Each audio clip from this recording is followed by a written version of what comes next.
In this case study, we're going to discuss a recursive solution to the Fibonacci sequence. A Fibonacci sequence is one where the first two terms are defined. Usually it's 1 and 1. The next term in the sequence is the sum of those two terms preceding it. So 1 plus 1 is 2. Then the next term would be the previous two summed, 1 plus 2, or 3, and this goes on. Some authors start with 0, so we will see 0, 1, and then the sequence carries on. The Fibonacci function, f, is defined as two base cases and one recursive case. It is possible that n is 0. If so, we want to return the value of 0.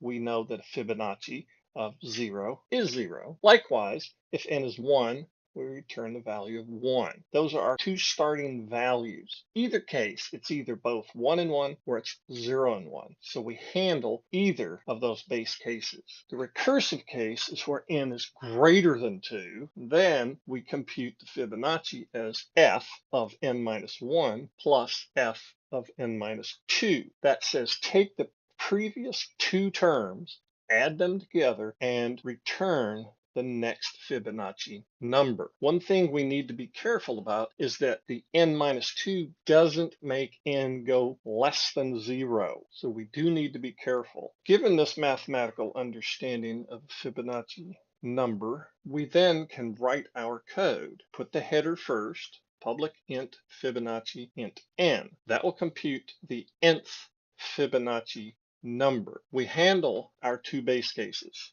If n equals 0 or n equal 1, we return n. The comment says if n less than 2, return n. That's just a simpler way of doing the same thing while avoiding the compound logical statement. And finally, we finish with the recursive case. Else, return Fibonacci n minus 1 plus Fibonacci n minus 2. Each recursive call calls Fibonacci twice. We want to make sure that the recursive case drives the next invocation closer to the base case. Because we're subtracting 1 or 2 each time, n eventually is driven towards 1 or 0.